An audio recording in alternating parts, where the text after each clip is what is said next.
നമസ്കാരം, ഞാൻ സാഫിർ ജാൻ. എല്ലാ കൂട്ടുകാർക്കും സാഫിർ ജാൻ EX എന്ന യൂട്യൂബ് ചാനലിലേക്ക് സ്വാഗതം.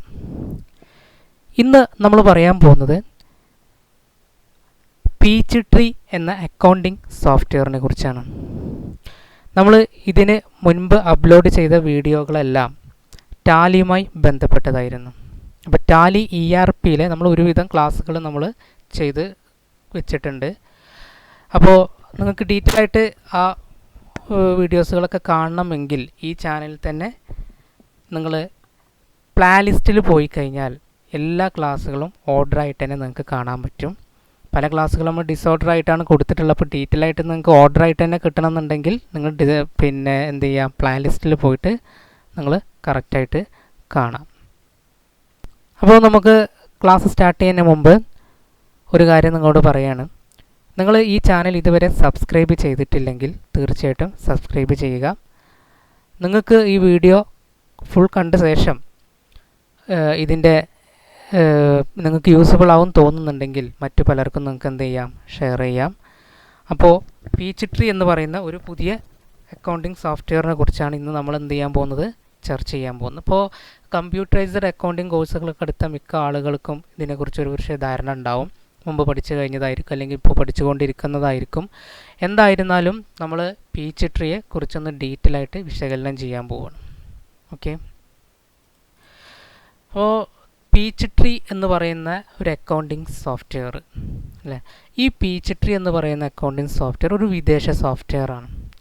USA സോഫ്റ്റ്വെയറാണ്, അമേരിക്കൻ്റെ സോഫ്റ്റ്വെയറാണ്. സേജ് എന്ന് പറയുന്ന സോഫ്റ്റ്വെയർ കമ്പനിയാണ് ഈ ഒരു സോഫ്റ്റ്വെയർ വികസിപ്പിച്ചെടുത്തത്. അതുപോലെ തന്നെയാണ് മറ്റുള്ള എല്ലാ സോഫ്റ്റ്വെയറുകളിൽ നിന്നും, പ്രത്യേകിച്ച് നമ്മുടെ ടാലിയിൽ നിന്നും ഒരുപാട് വ്യത്യസ്തമായിട്ട് കിടക്കുന്ന ഒരു സോഫ്റ്റ്വെയറാണ് പീച്ച്ട്രീ എന്ന് പറയുന്നത്. ടാലി എന്ന് പറയുന്ന ഒരു കോഡ്ലെസ് സോഫ്റ്റ്വെയർ ആയിരുന്നു, കോഡുകളൊന്നും ഉപയോഗിക്കാത്ത ഒരു സോഫ്റ്റ്വെയർ ആയിരുന്നു ടാലി.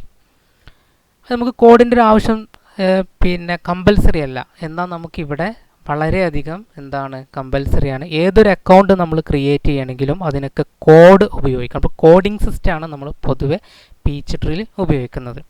അപ്പോൾ പീച്ച്ട്രീ നമ്മൾ ഇൻസ്റ്റാൾ ചെയ്ത് കഴിഞ്ഞാൽ നമുക്ക് കാണാൻ പറ്റും, പീച്ച്ട്രീയുടെ ഐക്കൺ കണ്ട ഈ താഴെ കാണുന്ന ഇങ്ങനെ ഒരു പിക്ചറിലാണ് നമുക്ക് കാണാൻ പറ്റുക.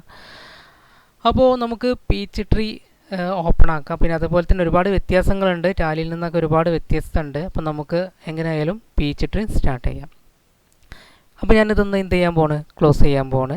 ക്ലോസ് ചെയ്ത ശേഷം ഞാൻ പീച്ച്ട്രീയുടെ ഐക്കണിൽ കയറിയിട്ട് പീച്ച്ട്രീ സ്റ്റാർട്ട് ചെയ്യാൻ പോവാണ്. അപ്പോൾ പീച്ച്ട്രീ ഞാൻ ഓപ്പൺ ചെയ്തു. ഓക്കെ, ഡബിൾ ക്ലിക്ക് ചെയ്തു. പിന്നെ ഒരുപാട് കുറച്ചും കൂടി ടാലിയേക്കാൾ കുറച്ചുകൂടി സൈസ് കൂടുതലുള്ളതുകൊണ്ട് തന്നെ ചിലപ്പോൾ ഒരു പക്ഷേ അത് ഓപ്പണായി കിട്ടാൻ കുറച്ചൊരു ബുദ്ധിമുട്ടുണ്ടാകും. അപ്പോൾ ഓക്കെ, ഓപ്പൺ ആയിട്ടുണ്ട്. അപ്പോൾ നമുക്ക് ഫസ്റ്റ് കിട്ടുക ഒരു പക്ഷേ ഇങ്ങനെ ഒരു വിൻഡോ ആയിരിക്കും ഒരു പക്ഷേ വരിക. അപ്പോൾ നമ്മൾ എന്ത് ചെയ്യുക, ക്ലോസ് ചെയ്യുക. അപ്പോൾ നമുക്ക് ഇങ്ങനെ ഒരു വിൻഡോ ആണ് ഇപ്പോൾ ആവശ്യമുള്ളത്. ഈ കാണുന്ന വിൻഡോ ആണ് നമുക്ക് ആവശ്യമുള്ളത്. ഓക്കെ, ഞാൻ ഒന്നും കൂടി എടുക്കാൻ പോവാണ്. ഞാൻ ജസ്റ്റ് ഒന്നും കൂടി എടുത്ത് കാണിച്ചു തരാം.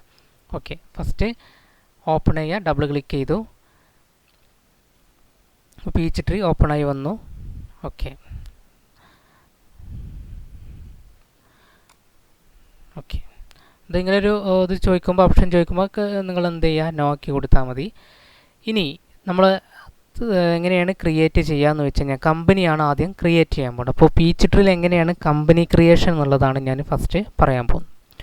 ഇത്രയേ ഉള്ളൂ. നിങ്ങൾ ഒന്നുകിൽ കമ്പനി ക്രിയേറ്റ് ചെയ്യണമെന്നുണ്ടെങ്കിൽ ഈ മുകളിൽ കാണുന്ന മെനു ബാറിൽ കാണുന്ന ഫയൽ മെനു എടുക്കുക. ഫയൽ മെനുവിൽ ന്യൂ കമ്പനി അടിക്കാം, അല്ലെങ്കിൽ കീബോർഡിൽ Ctrl+N അടിക്കാം. ഓക്കെ, ഒന്നുകൂടി പറയാം. ഒന്നുകിൽ ഫയലിൽ പോവുക, അതിലുണ്ടാവും ന്യൂ കമ്പനി, അല്ലെങ്കിൽ Ctrl+N. അപ്പോൾ കമ്പനി ക്രിയേറ്റ് ചെയ്യാനുള്ള ഷോർട്ട് കട്ടാണ് നമുക്ക് Ctrl+N. അപ്പോൾ ഞാൻ കമ്പനിയിൽ ന്യൂ കമ്പനി അടിച്ചു.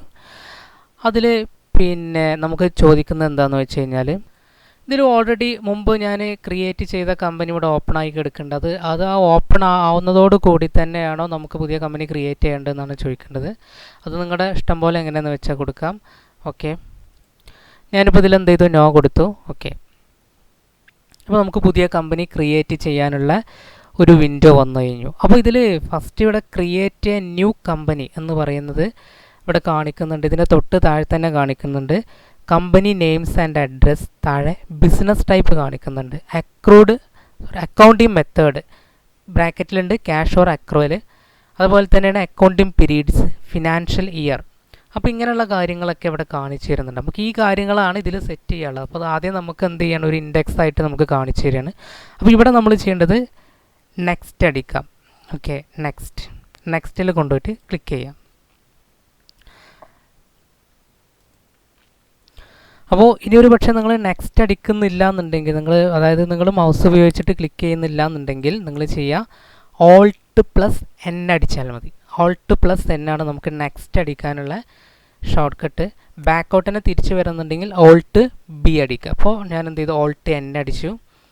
അപ്പോൾ അവിടെ ഉണ്ട് ചൂസ് എ Peachtree പ്രൊഡക്റ്റ് ചോദിക്കുന്നു. ആ Peachtree പ്രൊഡക്റ്റ് എന്നുള്ളത് നമ്മൾ കൊടുക്കുക. നമുക്ക് കംപ്ലീറ്റ് ആയിട്ട് നമുക്ക് ചെയ്യാൻ പറ്റുന്ന രൂപത്തിൽ കിട്ടണമെന്നുണ്ടെങ്കിൽ Peachtree കംപ്ലീറ്റ് അക്കൗണ്ടിങ് എന്ന് പറയുന്ന ഈ ഒരു ഓപ്ഷനാണ് നിങ്ങൾ ക്ലിക്ക് ചെയ്യേണ്ടത്. അപ്പോൾ ഇതിൽ ഞാൻ കൊടുത്തു Peachtree കംപ്ലീറ്റ് അക്കൗണ്ടിങ്. ഇനി നെക്സ്റ്റ് അടിക്കുന്നു. നെക്സ്റ്റ് അടിച്ചു കഴിഞ്ഞാൽ ഇനിയാണ് നമുക്ക് കമ്പനി അല്ലേ, നമ്മുടെ കമ്പനിയുടെ പേര്, അഡ്രസ്സ്, അങ്ങനെ കമ്പനിയുമായി ബന്ധപ്പെട്ട എല്ലാ ഡീറ്റെയിൽസും നമുക്ക് കൊടുക്കേണ്ടത്. അപ്പോൾ ഞാനിവിടെ കൊടുക്കുന്ന കമ്പനിയുടെ പേര് സെഡ് ഇന്ത്യ എന്ന് പറയുന്ന ഒരു കമ്പനീനെയാണ് ഞാനിവിടെ ക്രിയേറ്റ് ചെയ്യുന്നത്. സെഡ് ഇന്ത്യ എന്ന് പറഞ്ഞ ഒരു കമ്പനി ക്രിയേറ്റ് ചെയ്തു. പിന്നെ ചോദിക്കുന്നത് എൻ്റെ അഡ്രസ്സാണ്. അപ്പോൾ ഞാൻ അഡ്രസ്സ് തൽക്കാലം എന്ത് ചെയ്യാൻ പോവാണ്, തൽക്കാലം എന്തെങ്കിലുമൊക്കെ ഒന്ന് കൊടുക്കാൻ പോവാണ്. ഞാൻ കൊടുത്തു ഇന്ത്യ കേരള, ജസ്റ്റ് ഒന്ന് കൊടുക്കുകയാണ്. ഓക്കെ, അങ്ങനെയൊക്കെ കൊടുത്തു. ഇനി സിപ്പ് കോഡ്, അതായത് നമ്മുടെ സ്റ്റേറ്റ് കോഡൊക്കെയാണ് ചോദിക്കുന്നത്. അപ്പോൾ നമ്മൾ തൽക്കാലം ഇനി അതൊന്നും മെയിൻറ്റെയിൻ ചെയ്യണില്ല. അതായത് ഈ കാര്യങ്ങൾ നമുക്ക് അത്ര ഒരു ആവശ്യം വരുന്നില്ല ഇപ്പോൾ ഇവിടെ. അതുകൊണ്ട് ഞാൻ എന്ത് ചെയ്യണേ, നെക്സ്റ്റ്. അപ്പോൾ നമ്മൾ പ്രധാനമായിട്ട് ശ്രദ്ധിക്കേണ്ടത് കമ്പനിയുടെ പേര് മാത്രം നമ്മളിവിടെ ശ്രദ്ധിച്ചാൽ മതി. നേരെ നെക്സ്റ്റ് അടിക്കാം. നെക്സ്റ്റ് അടിക്കുന്ന സമയത്ത് select a method to create your company അല്ലേ. അവിടെ ചോദിക്കുന്നത് എന്താണെന്ന് വെച്ചാൽ 4 ഓപ്ഷൻസ് നമുക്ക് അവിടെ ചോദിക്കും. അതിലാദ്യം ചോദിക്കുന്നത് use sample business type that closely matches your company എന്നുള്ളതാണ് ചോദിക്കുന്നത്. അതായത് നമ്മൾ ഓൾറെഡി പീച്ച്ട്രീയിൽ ഒരു കമ്പനി, പീച്ച്ട്രീ കൊണ്ടുവന്ന കമ്പനി തന്നെ, അതായത് അവർ തന്നെ എന്ത് ചെയ്തിട്ടുണ്ട്, ഇതിൽ ഒരു കമ്പനി ഓൾറെഡി ക്രിയേറ്റ് ചെയ്യപ്പെട്ടിട്ടുണ്ട്. അതിൽ ഒരുപാട് അക്കൗണ്ട്സുകൾ അവരെന്ത് ചെയ്തിട്ടുണ്ട്, ഡീഫാൾട്ടായിട്ട് ചെയ്ത് വെച്ചിട്ടുണ്ട്. ആ സെയിം അക്കൗണ്ടുകൾ തന്നെയാണ് നമ്മൾ ഉപയോഗിക്കുന്നുണ്ടെങ്കിൽ മാത്രമേ നമ്മൾ ഈ ഓപ്ഷൻ ക്ലിക്ക് ചെയ്യാൻ പാടുള്ളൂ. രണ്ടാമതായിട്ട് ചോദിക്കുന്നത് copy settings from an existing Peachtree accounting company. അതായത് നമ്മൾ മുമ്പ് ചെയ്ത ഒരു കമ്പനി, നമ്മൾ ഇതിൽ തന്നെ മുമ്പ് ചെയ്ത ഒരു കമ്പനി, അതിൻ്റെ ആ സെയിം ഫയലുകളാണ് നമ്മൾ ഈ അക്കൗണ്ട് ഇപ്പോൾ ചെയ്യുന്ന ഈ കമ്പനിക്കും വേണ്ടതെന്നുണ്ടെങ്കിൽ അത് ഇങ്ങോട്ട് കോപ്പി ചെയ്യണമെന്നുണ്ടെങ്കിൽ. പിന്നെ convert a company from another accounting program എന്ന് പറഞ്ഞു കഴിഞ്ഞാൽ നമ്മൾ വേറെ ഏതെങ്കിലും ഒരു സോഫ്റ്റ്വെയറിൽ, ഇപ്പോൾ ക്വിക്ക് ബുക്ക് പോലത്തെ എന്തെങ്കിലും സോഫ്റ്റ്വെയറിൽ ചെയ്തു വെച്ച വർക്കുകൾ ഉണ്ടെങ്കിൽ അത് നേരെ ഇതിലേക്ക് കൺവേർട്ട് ആക്കണമെന്നുണ്ടെങ്കിൽ, പീച്ച്ട്രീയിലോട്ട് കൺവേർട്ട് ആക്കണമെന്നുണ്ടെങ്കിൽ. അതേപോലെ തന്നെ build your own chart of account എന്ന് പറഞ്ഞു കഴിഞ്ഞാൽ നമ്മൾ സ്വന്തമായിട്ട് ചെയ്യുന്ന അക്കൗണ്ട്സുകൾ, അതായത് ചാർട്ട് ഓഫ് അക്കൗണ്ട്സ് എന്ന് പറഞ്ഞാൽ ലെഡ്ജർ അക്കൗണ്ടുകൾ. ഈ ലെഡ്ജർ അക്കൗണ്ടുകൾ നമ്മൾ സ്വയം ക്രിയേറ്റ് ചെയ്തത് മാത്രം മതി എന്നുണ്ടെങ്കിൽ build your own chart of account. അപ്പോൾ നമ്മൾ ഉപയോഗിക്കേണ്ടത് ഇതാണ്, ഏറ്റവും നല്ലത് ഇതാണ്, build your own chart of. അങ്ങനെയാണെങ്കിൽ നമ്മൾ ക്രിയേറ്റ് ചെയ്ത അക്കൗണ്ടുകൾ മാത്രമേ ഇതിലുണ്ടാവുള്ളൂ. ഓക്കെ, അപ്പം അതുപോലെ തന്നെ നമ്മൾ കോഡുകളൊക്കെ യൂസ് ചെയ്യുമ്പോൾ മറ്റുള്ള അക്കൗണ്ട്സുകളൊക്കെ ഉണ്ടെങ്കിൽ അത് നമുക്ക് ഒരുപാട് കൺഫ്യൂഷൻ ഉണ്ടാക്കും. അപ്പോൾ എനിക്ക് ഏറ്റവും നല്ലതാണ് നമ്മൾ ക്രിയേറ്റ് ചെയ്ത അക്കൗണ്ടുകൾ മാത്രമേ നമുക്ക് ആവശ്യമുള്ളൂ എന്നുണ്ടെങ്കിൽ അത് ക്ലിക്ക് ചെയ്യാം. ശേഷം നെക്സ്റ്റ് അടിക്കുന്നു. നെക്സ്റ്റ് അടിച്ച ശേഷം പിന്നീടുള്ളത് ചൂസ് ആൻ അക്കൗണ്ടിങ് മെത്തേഡ് എന്ന് ചോദിക്കുന്നുണ്ട്. എന്താണ് ചൂസ് ആൻ അക്കൗണ്ടിങ് മെത്തേഡ്? നമുക്ക് 2 മെത്തേഡുകളാണ് പീച്ച്ട്രീയിൽ ഉപയോഗിക്കാൻ പറ്റുക. ഒന്ന് അക്രൂവൽ മെത്തേഡും, 2 ക്യാഷ് മെത്തേഡാണ്. അക്രൂവൽ മെത്തേഡ് എന്ന് ആദ്യം ക്യാഷ് മെത്തേഡ് എന്താണെന്നുള്ളത് പറയാം. ക്യാഷ് മെത്തേഡാണ് നിങ്ങൾ ക്ലിക്ക് ചെയ്യുന്നുണ്ടെങ്കിൽ നിങ്ങൾ ഈ പീച്ച്ട്രീയിൽ റെക്കോർഡ് ചെയ്യുന്ന എല്ലാ ഡീറ്റെയിൽസും അത് ക്യാഷുമായി ബന്ധപ്പെട്ടതായിരിക്കണം, ക്യാഷ് ട്രാൻസാക്ഷൻ ആയിരിക്കണം. അതായത് നമുക്ക് ക്രെഡിറ്റ് ട്രാൻസാക്ഷൻ സംഭവിക്കുന്നില്ല എന്നുണ്ടെങ്കിൽ മാത്രമേ നമ്മൾ ക്യാഷ് ട്രാൻസാക്ഷൻ ഇവിടെ സെലക്ട് ചെയ്യാൻ പാടുള്ളൂ. ഇവിടെ അക്രൂവലിന് ചോദിക്കുന്നുണ്ട്. അക്രൂവൽ എന്ന് പറഞ്ഞാൽ നമുക്ക് നമുക്ക് രണ്ടും യൂസ് ചെയ്യാമെന്നർത്ഥം. അതായത് ക്യാഷും ക്രെഡിറ്റും നമുക്ക് ട്രാൻസാക്ഷനുകളായിട്ട് ഉപയോഗിക്കാം. അതായത് കടത്തിന് നമുക്ക് എന്ത് ചെയ്യാം, ട്രാൻസാക്ഷനുകൾ ചെയ്യാം. അതേപോലെ തന്നെയാണ് ക്യാഷ് ട്രാൻസാക്ഷനായിട്ടും ചെയ്യാൻ പറ്റും എന്നർത്ഥം. അപ്പോൾ നെക്സ്റ്റ് അടിക്കും. അപ്പോൾ ഞാൻ അക്രൂവൽ തന്നെ കൊടുത്തു. ശേഷം നെക്സ്റ്റ് അടിക്കുന്നു. ഇനി ചോദിക്കുന്നത് choose A posting method. Posting method എന്ന് പറയുമ്പോൾ നമുക്ക് 2 രീതിയിൽ ഉണ്ട്. ഒന്ന് റിയൽ ടൈമും മറ്റൊന്ന് ബാച്ചുമാണ്. റിയൽ ടൈം എന്ന് പറഞ്ഞു കഴിഞ്ഞാൽ നമ്മളൊരു ട്രാൻസാക്ഷൻ ചെയ്യുന്നതോട് കൂടി അത് ഓട്ടോമാറ്റിക്കായിട്ട് നമ്മുടെ ഫൈനൽ അക്കൗണ്ടിൽ എഫക്റ്റ് ചെയ്യും. അതായത് നമ്മളെ റിപ്പോർട്ടിൽ അത് ആ സമയം തന്നെ നമുക്ക് നോക്കിക്കഴിഞ്ഞാൽ കാണാൻ പറ്റും. അത് സേവ് ചെയ്യുന്നതോട് കൂടി അതവിടെ പോസ്റ്റായി നടത്താം.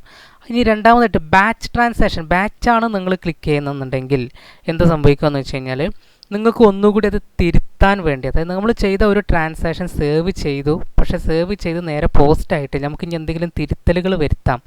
അപ്പോൾ അങ്ങനെയൊക്കെ നമുക്ക് ചെയ്യാൻ പറ്റുന്ന രൂപമാണ് ബാച്ച്. അപ്പോൾ നമ്മളിവിടെ റിയൽ ടൈമാണ് സെലക്ട് ചെയ്യാൻ പോകുന്നത്. അപ്പോൾ റിയൽ ടൈം എന്ന് പറയുമ്പോൾ നമുക്ക് എന്താണ്, നമ്മൾ ചെയ്ത ട്രാൻസാക്ഷൻ അതോടുകൂടി ഓട്ടോമാറ്റിക്കായിട്ട് എവിടേക്ക് എത്തും, നമ്മുടെ അക്കൗണ്ടിലേക്ക് എത്തും, നമ്മുടെ ഫൈനൽ അക്കൗണ്ടിലേക്ക് എത്തും. ഇനി അടുത്ത് നെക്സ്റ്റ് അടിക്കുകയാണ്. നെക്സ്റ്റ് അടിച്ച് കഴിഞ്ഞാൽ അവിടെ ചോദിക്കുന്നത് ചൂസ് ആൻ അക്കൗണ്ടിങ് പീരീഡ് സ്ട്രക്ചറാണ്. അതായത് നമ്മുടെ അക്കൗണ്ടിങ് പീരീഡ് ഇവിടെ ചോദിക്കുന്നത് 12 monthly accounting period per year. നമ്മുടെ ഒരു വർഷത്തിൽ 12 മാസങ്ങളായിട്ട് പീരീഡായിട്ട് വരും. അപ്പോൾ നമുക്കൊന്ന് ജസ്റ്റ് ഇത് തന്നെ ക്ലിക്ക് ചെയ്തിട്ട് ഒന്ന് നെക്സ്റ്റ് അടിച്ച് നോക്കാം എന്ത് സംഭവിക്കുന്നത് കണ്ടോ. അപ്പോൾ ഇവിടെ നമുക്ക് ചോദിക്കുന്നുണ്ട് ഓരോ മന്ത്ലി നമുക്ക് ചോദിക്കുന്നുണ്ട്. അപ്പോൾ 12 മന്ത്ലി കറക്റ്റായിട്ട് വരും. അപ്പോൾ ജനുവരി ടു 31 ജനുവരി വരെ ഒരു ഭാഗമായിരിക്കും. അതുപോലെ ഫെബ്രുവരി 1 മുതൽ 28 അല്ലെങ്കിൽ 29 വരെ ഒരു ഭാഗമായിരിക്കും. മാർച്ച് 1 മുതൽ 31 വരെ ഒരു ഭാഗം, അങ്ങനെ പോകും. അപ്പോൾ ഇനി അങ്ങനെയെല്ലാം നമ്മൾ യൂസ് ചെയ്യുന്നുണ്ടെങ്കിൽ നമ്മൾ എന്ത് ചെയ്തു, അതിൻ്റെ താഴെ കാണുന്ന accounting period that do not match the calendar month. അപ്പോൾ മാസങ്ങളായിട്ടല്ല നമുക്ക് ഇഷ്ടം പോലെ കൊടുക്കാൻ പറ്റുന്ന രീതിയാണ് ഈ രണ്ടാമത്തെ രീതി. അപ്പോൾ രണ്ടാമത്തെ രീതിയാണ് നമ്മൾ ഉപയോഗിക്കേണ്ടത്, accounting periods that do not match the calendar month. Okay, അടുത്തതായിട്ട് നെക്സ്റ്റ് അടിക്കുന്നു. നെക്സ്റ്റ് അടിക്കുമ്പോൾ നമ്മളിവിടെ ചോദിക്കുന്നുണ്ട് ഹൗ മെനി. അപ്പോൾ എങ്ങനെയാണ് പിന്നെ വേണ്ടതെന്നാണ് ഇവിടെ ചോദിക്കുന്നത്. നേരത്തെ നമ്മൾ പറഞ്ഞു 12 മന്തിൽ കറക്റ്റായിട്ട് പറഞ്ഞു. അപ്പോൾ ഇവിടെ നമുക്ക് എന്തുണ്ട്, നമുക്ക് ഇഷ്ടംപോലെ കൊടുക്കാം. ഇവിടെ 13 വരെ ഉണ്ട്. അപ്പോൾ നമ്മളിവിടെ എന്ത് ചെയ്തു, 1 ഇട്ട് കൊടുത്തു. ഒറ്റ പീരീഡ് മതി, ഒറ്റ ഇയറിൽ ഒറ്റ പീരീഡ്. അപ്പോൾ how many accounting period do you want in your financial year എന്ന് ചോദിക്കുന്നതോട് നമ്മൾ 1 സെലക്ട് ചെയ്യാം. പിന്നെ what is the start date your financial year. അവിടെ നമ്മുടെ ഫിനാൻഷ്യൽ ഇയർ സ്റ്റാർട്ട് ചെയ്യുന്നത് എന്താണെന്ന് വെച്ചാൽ അത് കൊടുക്കുക. അപ്പോൾ ഞാനിവിടെ എന്ത് ചെയ്യാണ്, നമ്മുടെ ഫിനാൻഷ്യൽ ഇയർ സ്റ്റാർട്ട് ചെയ്യുന്നത് ഇവിടെ ക്ലിക്ക് ചെയ്ത് കഴിഞ്ഞാൽ, ഇതിൽ ക്ലിക്ക് ചെയ്ത് കഴിഞ്ഞാൽ നമുക്കിവിടെ മന്ത്ലി മാറ്റി കൊടുക്കാം. നമ്മളൊരു ഏപ്രിലാക്കി. അപ്പോൾ 2020 ഏപ്രിൽ വേണമെങ്കിൽ ഇയർ മാറ്റണം എന്നുണ്ടെങ്കിൽ ബാക്കൗട്ട് അടിക്കാം. ഓക്കെ, ഇനി മുമ്പോട്ട് അടിക്കണമെങ്കിൽ മുമ്പോട്ട് അടിക്കാം. അപ്പോൾ ഇതൊക്കെ നമ്മൾ നോക്കി ചെയ്യാം. 1. അപ്പോൾ ഞാനിവിടെ 1 കൊടുത്ത് നമ്മൾ ഒറ്റ പീരീഡായിട്ട് വന്നു. ഇനി നെക്സ്റ്റ് അടിച്ച് കഴിഞ്ഞാൽ ഇനി നമ്മളോട് ചോദിക്കേണ്ടത് ഫിനിഷാണ്. ഫിനിഷോട് കൂടി നമ്മൾ എന്ത് ചെയ്തു, കമ്പനി ക്രിയേഷൻ ആയി എന്നർത്ഥം. ഓക്കെ, നിങ്ങൾക്ക് ഒന്നുകൂടി മനസ്സിലാക്കാൻ വേണ്ടി ഞാൻ ബാക്കൗട്ട് തന്നെ അടിക്കുകയാണ്. ബാക്ക്. ഓക്കെ, നമ്മൾ തുടങ്ങിയത് ഇവിടെ നിന്നാണ്. നമ്മൾ ആദ്യം എന്ത് ചെയ്തു, ഫയലിൽ ന്യൂ കമ്പനി അടിച്ചു. ന്യൂ കമ്പനിയിൽ നിന്ന് നെക്സ്റ്റ് അടിക്കുമ്പോഴാണ് നമുക്ക് ഇങ്ങനെ വരുന്നത്. അപ്പോൾ ന്യൂ കമ്പനി അടിക്കുമ്പോഴാണ് നമുക്ക് ഫസ്റ്റ് നെക്സ്റ്റ് അടിക്കുന്നു. നെക്സ്റ്റ് അടിച്ചപ്പോഴാണ് ഇവിടെ പീച്ച്ട്രീ അക്കൗണ്ടിങ് എന്ന് പറഞ്ഞിട്ട് പീച്ച്ട്രീ കംപ്ലീറ്റ് അക്കൗണ്ടിങ്. സാറെ നെക്സ്റ്റ് അടിച്ച ശേഷം ഇവിടെ കമ്പനിയുടെ പേര് കൊടുക്കാം, നെക്സ്റ്റ് കൊടുക്കാം. പിന്നെ അവിടെ സെലക്ട് ചെയ്യാൻ method to create your company എന്നുള്ളത് build your own chart of account ആണ് സെലക്ട് ചെയ്യേണ്ടത്. ശേഷം നെക്സ്റ്റ് അടിക്കുന്നു. അവിടെ അക്രോയിൽ നമ്മൾ സെലക്ട് ചെയ്തു, choose an accounting period, choose an accounting method. അവിടെ നമ്മൾ എന്ത് ചെയ്തു, അക്രോയിൽ സെലക്ട് ചെയ്തു. ശേഷം നെക്സ്റ്റ് അടിക്കുന്നു. ചൂസ് എ പോസ്റ്റ് മെത്തേഡ് എന്നുള്ളത് റിയൽ ടൈം സെലക്ട് ചെയ്തു, നെക്സ്റ്റ് അടിച്ചു. അതിന് ശേഷം നമ്മൾ choose an accounting period structure, അവിടെ accounting period that do not match the calendar month, next അടിച്ചു.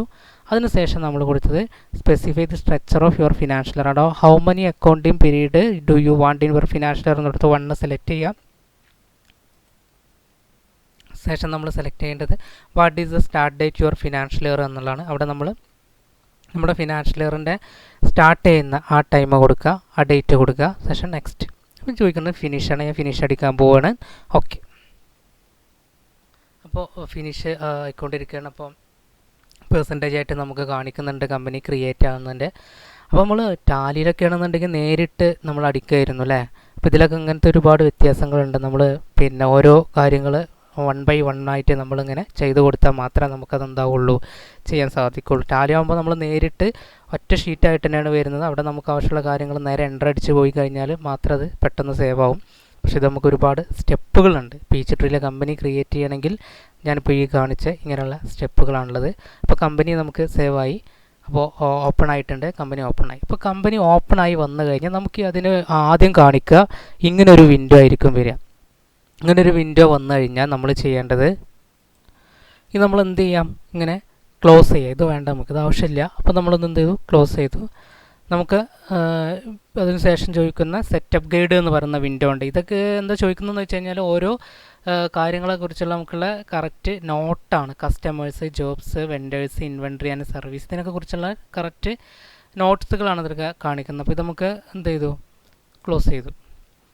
അപ്പോൾ നമുക്ക് ഓപ്പണായി വന്നിട്ടുണ്ട്, നമ്മുടെ കമ്പനി ഓപ്പൺ ആയിട്ടുണ്ട്. ഓക്കെ, ഇപ്പോൾ ഇതാണ് നമ്മുടെ കമ്പനി അല്ലേ. അപ്പോൾ ഇതിൽ ഒരുപാട് ഓപ്ഷൻസും കാര്യങ്ങളൊക്കെ ഉണ്ട് നമുക്ക്. ഇനി എങ്ങനെയാണ് വേറൊരു കമ്പനി നമുക്ക് ഓപ്പൺ ചെയ്യാന്നുള്ളത് ജസ്റ്റ് ഒന്ന് പറയാം.